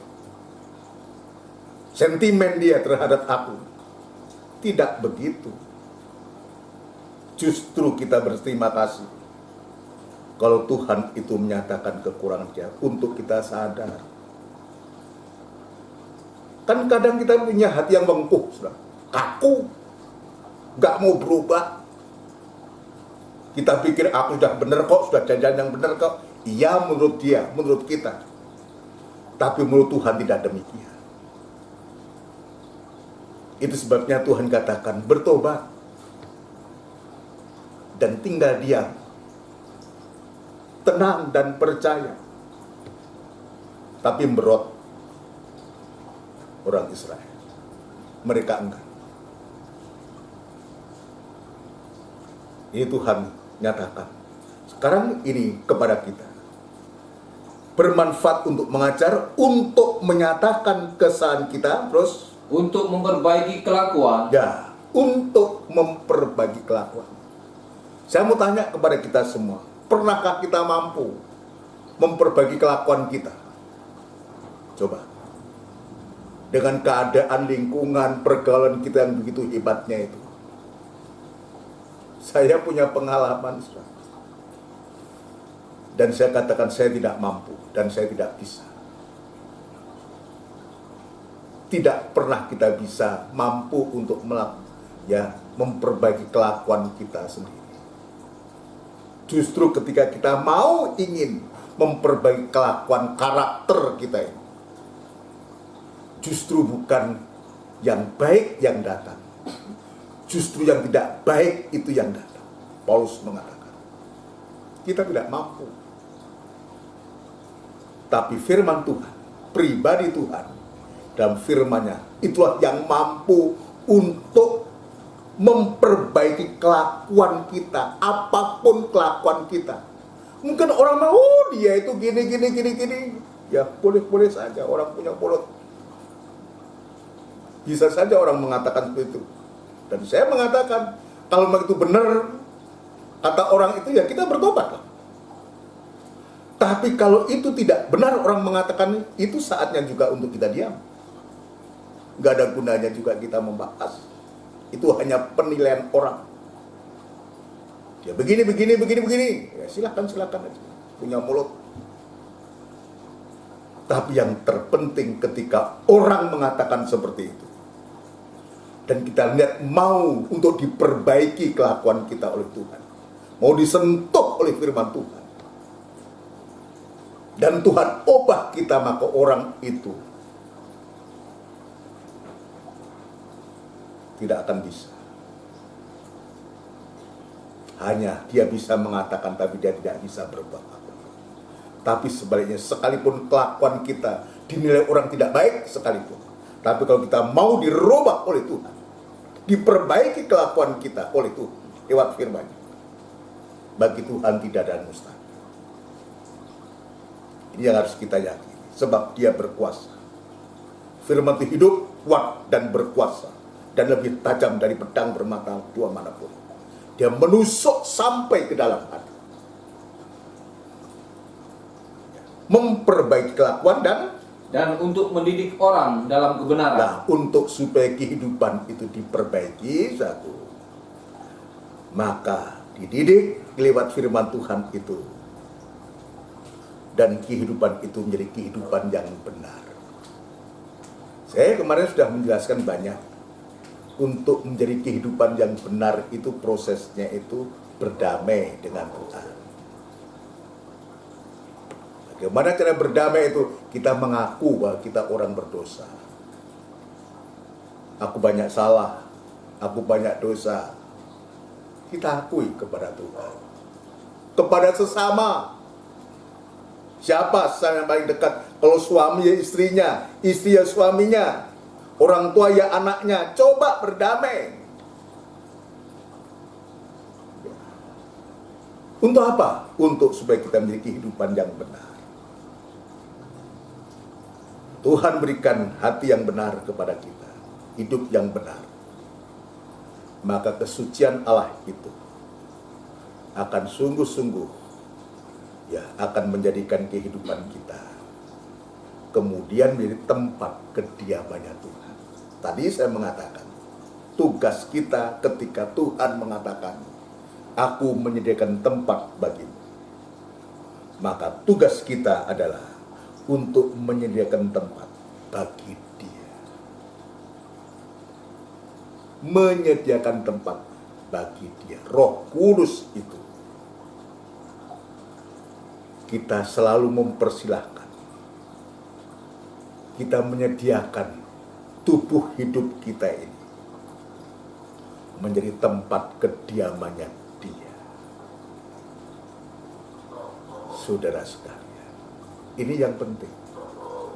Dan itu sebabnya ayat yang terakhir dalam 1 Korintus pasal yang ke-6. 1 Korintus pasal yang ke-6. 1 Korintus pasal yang ke-6.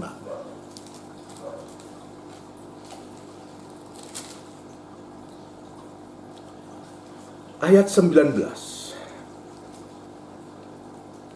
Atau tidak tahukah kamu bahwa tubuhmu adalah bait Roh Kudus yang diam di dalam kamu? Roh Kudus yang kamu peroleh dari Allah, dan bahwa kamu bukan milik kamu sendiri. Kita lihat, kalau kita menyediakan tempat untuk menjadi tempat kediamannya Dia, artinya ayat ini mengatakan, tidak tahukah kamu bahwa tubuhmu adalah bait Roh Kudus? Kehidupan kita tempat kediamannya Dia. Tubuh kita ini harus kita gunakan untuk menyediakan tempat, untuk supaya Roh Kudus itu tinggal di dalam kita, yang diam di dalam kamu, dan Roh Kudus yang kamu peroleh dari Allah. Jadi Roh Kudus yang kamu peroleh, yang kamu dapatkan peroleh dari Allah, dan bahwa kamu bukan milik kamu sendiri. Ingat ini. Kita ditebus dengan darah yang mahal. Berarti yang memiliki kita adalah pribadi yang menebus. Dan Tuhan jadikan tubuh kita yang sudah ditebus ini menjadi tempat kediaman Allah. Menjadi tempat kediaman Allah itu. Roh Kudus yang ada di dalam kamu, yang kamu peroleh dari Allah. Dan kamu bukan milik kamu sendiri. Lalu apa setelah itu ayat 20? Sebab kamu telah dibeli dan harganya telah lunas dibayar. Terus? Karena itu, muliakanlah Allah dengan tubuhmu. Muliakanlah Allah dengan tubuhmu. Dalam ejaan lama itu disebutkan, karena itu muliakanlah Allah dengan tubuhmu dan rohmu, yang kedua-duanya adalah miliknya Allah. Jadi kita gak ada. Itu sebabnya kita kembali menyediakan tempat bagi Dia di hari-hari ini. Tubuh ini harus tubuh yang betul-betul menjadi tempat kediaman Allah sampai sewaktu-waktu Yesus datang itu sebagai kepala. Dia menempati tempatnya, yaitu di atas tubuh. Artinya, saudara sekalian, kita layak untuk menyambut kedatangan Tuhan yang kedua kali. Prosesnya tadi sudah. Kita akan dalami lagi jika Tuhan izinkan besok dalam ibadah doa dan penyembahan kita akan dalami lagi. Ayo kita berikan hidup kita di hari-hari ini, masa-masa persiapan ini. Ya, kita mau lebih mengasihi Tuhan lebih daripada yang lain. Kita mencintai Tuhan. Kita akan lakukan pujian dari buku NR 205. NR 205, dan kita persiapkan diri kita ya untuk menerima tubuh dan darahnya Tuhan. 205.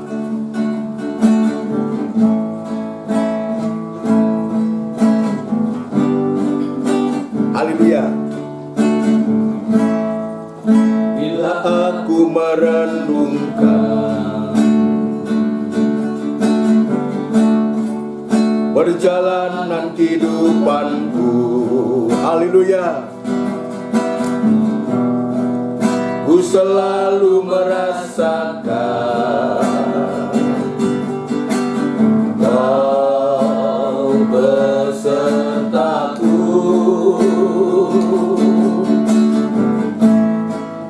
Apa yang patut ku ucapkan, haleluya, sebagai terima kasihku, haleluya. Hanya kata sederhana, ku cinta Kau Yesus. Ayo kita buktikan ini. Ku cinta Kau, ku butuh Kau, Tuhan segenap hatiku. Haleluya. Di jalanku ku inginkan kasih-Mu menyertaiku.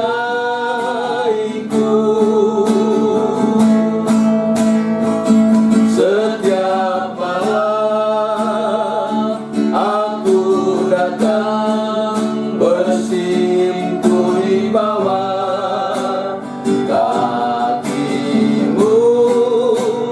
Dalam doa ku bisikkan kepadamu, ku cinta Kau Yesus. Kadang aku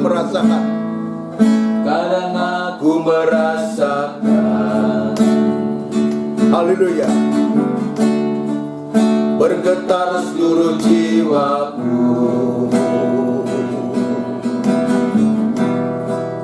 karena hatiku penuh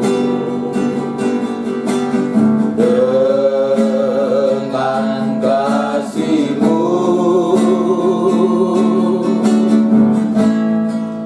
Walaupun aku serahkan seluruh jiwa ragaku, ku rasa tiada cukup untuk membalasmu. Ku cinta Kau, haleluya.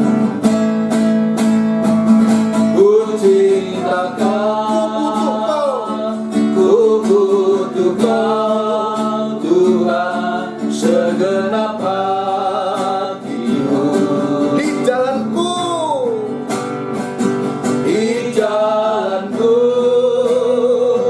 ku inginkan kasih-Mu menyertaiku. Jangan ada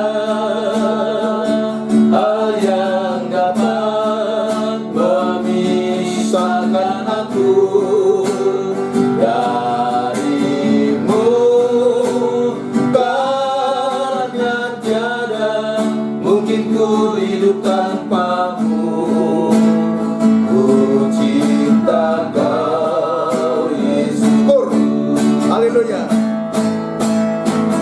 Ku cinta Kau, ku butuh Kau, Tuhan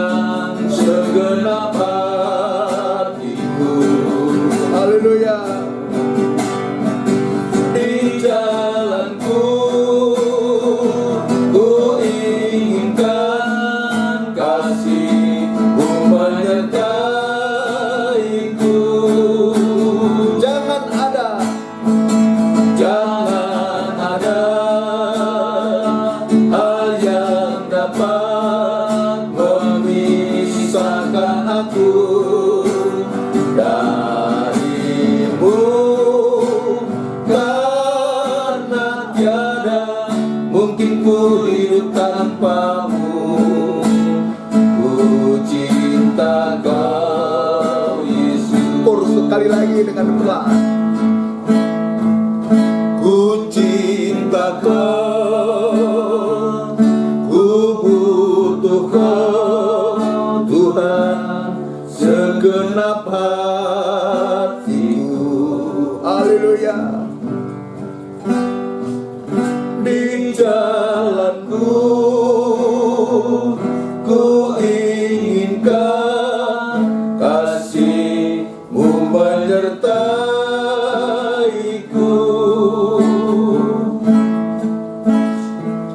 Setiap malam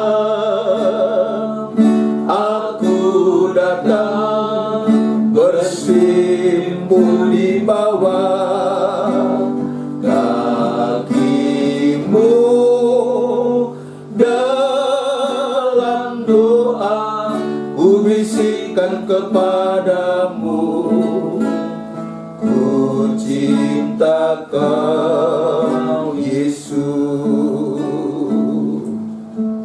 Kita tundukkan kepala. Haleluya, haleluya. Kami mengaku di hadapan Engkau Tuhan. Kami tanpa Engkau, kami tidak ada artinya apa-apa. Tidak ada kekuatan, kemampuan apapun. Apalagi di hari-hari, di masa yang susah, yang sulit ini. Kami tidak berdaya Tuhan. Kami sangat membutuhkan Engkau. Kami sangat memerlukan Engkau Tuhan. Dan kami tidak mampu Tuhan. Tapi Engkau begitu baik kepada kami Tuhan. Keselamatan yang terutama Engkau berikan kepada kami. Bahkan lewat firman-Mu Engkau menunjukkan kepada kami, untuk kami juga sampai layak bisa menyambut kedatangan-Mu yang kedua kali Tuhan.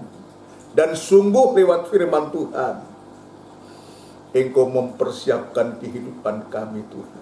Kehidupan yang disucikan, yang diubahkan sampai sewaktu-waktu kami pulih sempurna seperti Engkau sempurna.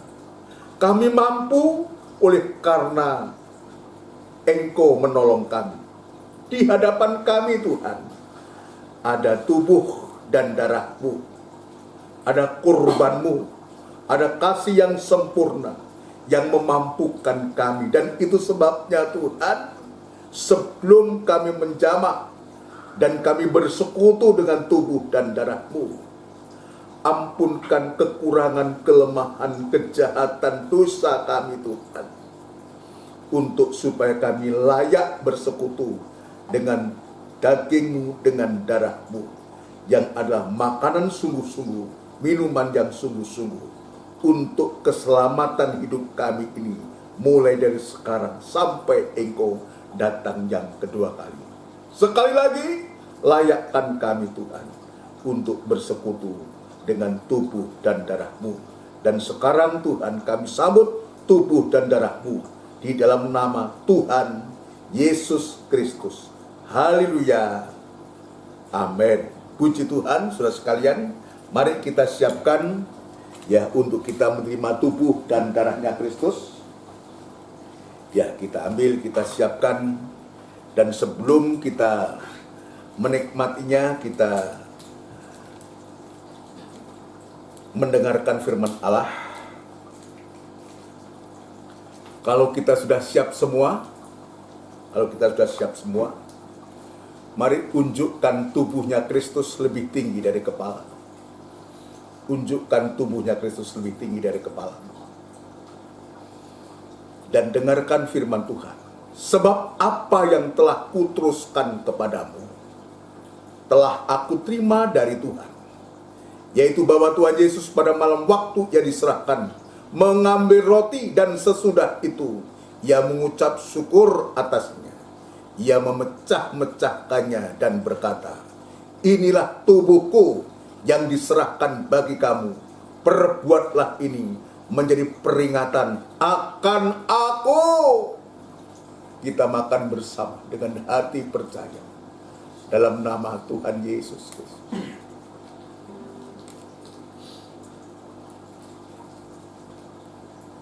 Haleluya. Haleluya. Haleluya. Haleluya. Haleluya. Unjukkan darahnya Kristus lebih tinggi dari kepala. Taruh tangan kiri di atas dada. Kita nyatakan, kita membutuhkan Engkau Tuhan. Kami membutuhkan Engkau, membutuhkan pertolongan-Mu Tuhan. Haleluya, haleluya. Haleluya, haleluya, haleluya. Haleluya, haleluya, haleluya. Terima kasih Tuhan. Dengarkan firman Tuhan. Demikian juga ia mengambil cawan sesudah makan lalu berkata, cawan ini adalah perjanjian baru yang dimeteraikan oleh darahku. Perbuatlah ini setiap kali kamu meminumnya menjadi peringatan akan aku. Kita minum dengan hati percaya dalam nama Tuhan Yesus Kristus. Haleluya. Tunjukkan kedua tangan kita. Apapun keadaan kita semua, berucapan syukur ini naik di hadapan Tuhan. Nanti Mas Didit akan berdoa syukur. Sebab setiap kali kamu makan roti ini dan minum cawan ini, kamu memberitakan kematian Tuhan sampai Ia datang kembali. Terima kasih. Ku butuh Kau Tuhan segenap hatiku. Di jalanku ku inginkan kasih-Mu menyertaiku.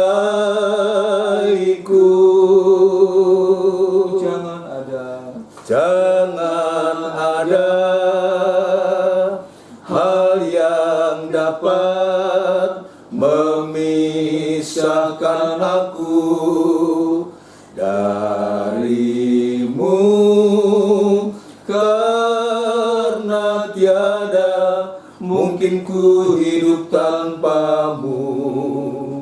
Ku cinta Kau Yesus. Haleluya, haleluya. Terima kasih Tuhan. Haleluya, haleluya, haleluya. Terima kasih, haleluya. Terima kasih, haleluya, haleluya, haleluya. Seringkali bibir lidah ini mengucapkan ku cinta Kau Tuhan, ku cinta Kau Yesus, tapi itu hanya sebatas di bibir kami Tuhan. Seringkali hati ini telah menipu Engkau Tuhan. Kami hanya ucapkan itu tanpa ada perbuatan Tuhan. Ampuni kami Tuhan, ampuni. Benar Tuhan. Haleluya, haleluya. Seringkali kami sudah mendapat penyertaan dalam setiap langkah kehidupan kami, tapi kami menjadi sombong Tuhan. Kami tidak ingat Tuhan bahwa kami ini hanya manusia-manusia, manusia-manusia yang penuh dengan dosa Tuhan, yang Engkau sudah cangkokkan kami di pohon-Mu Tuhan, sehingga kami mendapat bagian getah zaitun itu Tuhan. Seringkali kami melupakan itu. Kami tidak ingat bahwa Engkau juga mengingatkan kepada kami bahwa kami telah melakukan kesombongan itu. Kalau kami melakukan kesalahan itu, maka Engkau tidak enggan-enggan untuk memotong kami Tuhan. Seringkali kami melupakan itu Tuhan. Haleluya. Biarlah kami tidak terbawa dalam kesombongan dan Terima kecongkakan kasih, kami itu Tuhan. Terima kasih. Pada malam hari ini Kau sudah ingatkan kepada Haleluya. kami Tuhan, Haleluya. bahwa kami bangsa-bangsa kafir ini sudah Haleluya. mendapatkan kemurahan yang begitu luar biasa Tuhan, Terima kasih Tuhan. untuk menjadi bagian dari bangsa-bangsa Haleluya. ketebusan Tuhan, Haleluya. bagian dari orang-orang kudus yang sudah Engkau pilih Haleluya. Tuhan. Haleluya. Terima kasih Tuhan, terima Terima kasih Tuhan. kasih. Terima kasih Tuhan. Pada malam hari ini Kau Haleluya. sudah begitu baik atas kehidupan kami semua Tuhan. Terima kasih. Bahkan pada malam hari ini juga Kau memberikan kesempatan kepada kami Haleluya. untuk bisa menikmati tubuh dan darah-Mu Tuhan, Terima kasih. yang merupakan meterai bagi kami Tuhan. Haleluya. Untuk kami selalu bisa memperingati Tuhan akan kematian dan kasih. kebangkitan-Mu yang Terima sudah Engkau kasih. lakukan bagi kami umat-umat yang Terima berdosa kasih, ini Tuhan. Tuhan. Terima kasih Tuhan, Engkau sudah Terima begitu kasih. baik. Kebaikan-Mu tidak pernah putus atas kehidupan kami Haleluya. Tuhan. Haleluya. Buat Bapak Gembala kami, Bapak Ya Thomas, Tuhan. Kau berikan hikmat marifat-Mu yang berlipat-lipat kali ganda lagi Tuhan, agar apa yang dikerjakan bagi Engkau Tuhan, Terima kasih. apa yang diucapkan Tuhan, Haleluya. benar-benar firman-Mu yang murni Tuhan, Haleluya. yang bisa keluar hanya dari mulut-Mu saja Tuhan, dan bukan rekayasa manusia Tuhan. Haleluya. Untuk kesehatannya Tuhan, kiranya Engkau Terima berikan kasih. kesehatan yang prima, agar Amin. setiap apa yang dikerjakannya benar-benar berkenan di hadapan-Mu Terima Tuhan. kasih. Terima kasih Tuhan, terima kasih. Terima Kami kasih. tahu Tuhan, Engkau pasti akan jawab kerinduan bagi sidang jemaat-Mu Ya, Tuhan, Tuhan. yang pada saat ini Haleluya. begitu merindukan untuk bisa beribadah secara Haleluya. berjamaah, bisa beribadah secara tatap muka di gedung gereja Tuhan. Engkau tahu akan kerinduan kami itu semua Terima kasih, Tuhan. Tuhan. Biarlah itu semua terjadi atas Haleluya. kehendak-Mu saja. Terima kasih ya Terima Tuhan, kasih. terima kasih. Dan Terima di dalam kasih. nama Tuhan Yesus Haleluya. Kristus, kami peralaskan doa dan permohonan kami ini. Terima kasih. Haleluya. Amin. Amin. Puji Tuhan, saudara sekalian yang dikasih Tuhan. Demikianlah rangkaian ibadah pada ibadah PA yang disertai dengan berjaman suci. Mohon perhatian buat kita semua untuk jadwal ibadah. Besok hari Kamis ada ibadah doa dan penyembahan jam 5:30 sore tepat mulai, dan dilanjutkan nanti ibadah raya hari Minggu. Ya, hari Minggu saudara sekalian tanggal 30. Ya, dan juga dilanjutkan dan ibadah PA semacam ini. Ya, sudah masuk dalam bulan Juni nanti itu ya. Ya, kita berdoa apa yang sudah didoakan tadi, kerinduan kita untuk kita bisa ibadah tatap muka. Tapi biar kita serahkan kepada Tuhan, biar Tuhan yang mengatur segala sesuatunya. Kita nyatakan kerinduan kita kepada Tuhan. Dan jangan lupa untuk berdoa untuk firman Allah. Dan saya yakin kalau jemaat Tuhan itu merindukan firman Allah, maka Tuhan pakai gembala untuk bisa menyampaikan firman itu sesuai dengan kebutuhan, keperluan dari sidang jemaat yang hari-hari ini kita diajar oleh Tuhan. Karena Tuhan yang mengatakan, menjanjikan untuk Dia akan datang kembali, dan dari pihak kita, tugas kita adalah menyediakan tempat bagi Dia dalam segala hal, dalam segala sesuatu, terutama lewat ibadah-ibadah, lewat pelayanan-pelayanan bagi imam-imam dan yang lainnya, untuk kita tetap setia mengiring Tuhan sampai betul-betul Tuhan Yesus datang yang kedua kali. Ini yang bisa saya sampaikan. Tetap kita saling mendoakan satu dengan yang lain, saling bertegur sapa, saudara sekalian. Sampaikan berita-berita yang membangun untuk kita semua. Jangan berita-berita yang tidak baik, yang melemahkan, jangan. Tapi berita-berita yang saling membangun, mengingatkan, mendoakan satu dengan yang lain.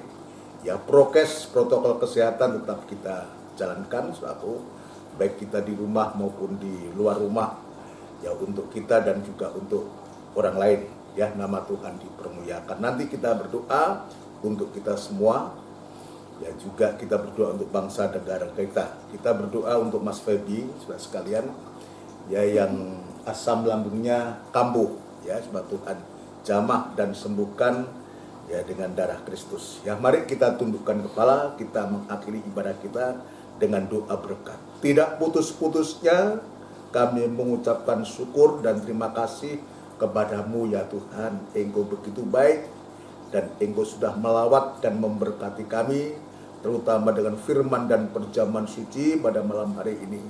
Kami yakin dan percaya biarlah berkat-Mu ini tetap melimpah dan tertanam dalam hati kami dan menjadi iman, dan kami boleh mempraktekkan firman-Mu itu dalam setiap kehidupan kami, terutama masa-masa persiapan akan kedatangan-Mu yang kedua kali. Terima kasih Tuhan, terima kasih. Sekarang hamba-Mu berdoa untuk seluruh sidang jemaat-Mu, baik yang ada di GKGM, yang ada di Triorejo, yang ada di Gunung Sari, maupun di Pondok Chandra, dan lain-lain tempat yang tidak sempat kami sebutkan satu persatu, yang jauh, yang ada di Jakarta sekalipun, yang selalu mengikuti saran-saran ini. Ya Tuhan, yang tetap jaga, pelihara, lindungi, dan memberkati, menyertai senantiasa Tuhan. Mulai dari nikah, rumah tangga, usaha, pekerjaannya, Tuhan, limpahkan berkat-Mu atas mereka semua. Tetap memberikan kesehatan, kekuatan yang dari Tuhan. Yang lemah biar Tuhan kuatkan, yang sakit Tuhan jamah dan sembuhkan.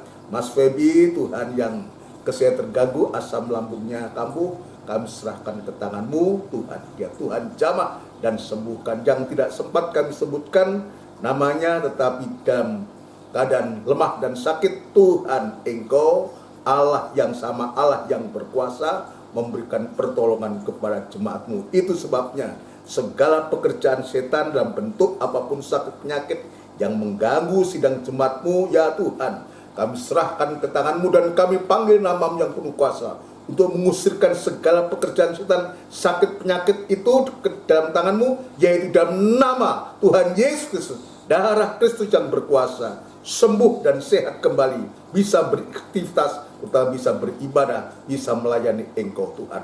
Terima kasih Tuhan, terima kasih. Kami yakin dan percaya Engkau tidak pernah berubah, dulu, sekarang, dan untuk selama-lamanya, yang selalu menolong, memelihara, bahkan memberikan damai sejahtera-Mu kepada kami semua. Terima kasih Tuhan, terima kasih. Sidang jemaat yang membutuhkan pekerjaan, ya Tuhan, Engkau membuka jalan. Yang merintis pekerjaan, Tuhan, juga Engkau berkati. Yang dalam masalah dan persoalan, Engkau yang mengetahui, Engkau juga akan memberikan jalan keluar untuk supaya sidang jemaat-Mu yang mengalami masalah ini boleh bisa mengatasi persoalan ini dengan baik dan benar Tuhan. Terima kasih Tuhan, terima kasih Tuhan, terima kasih. Demikian pula kami juga berdoa untuk bangsa dan negara kami, Republik Indonesia, yang kami cintai. Ya Tuhan, kiranya Engkau juga menolong para pemimpin-pemimpin kami, Bapak Presiden, Wakil Presiden, jajaran menteri, Tuhan, pejabat tinggi negara, pusat sampai daerah, biar Tuhan memberikan hikmat, akal budi yang dari Tuhan untuk mampu untuk memimpin bangsa kami ini ke yang lebih baik lagi Tuhan. Terima kasih Tuhan, terima kasih, dan tetap kami percaya sewaktu-waktu mereka juga boleh percaya dan menerima Engkau sebagai Tuhan dan Juru Selamat. Ibadah-ibadah yang Tuhan sudah siapkan kepada kami, Tuhan, biarlah kami belajar untuk menekuninya sampai Engkau datang yang kedua kali. Sebentar kami akan berpisah satu yang lain, ya Tuhan, kiranya tetap menyertai dan memberkati kami semua. Saudaraku yang kekasih, biarlah rahmat, anugerah, cinta yang besar yang datangnya dari Allah Bapa, Sang Putra, dan Roh Kudus yang sepenuhnya di dalam nama Tuhan Yesus Kristus. Haleluya. Amin. Selamat malam. Tuhan memberkati kita sekalian. Puji Tuhan.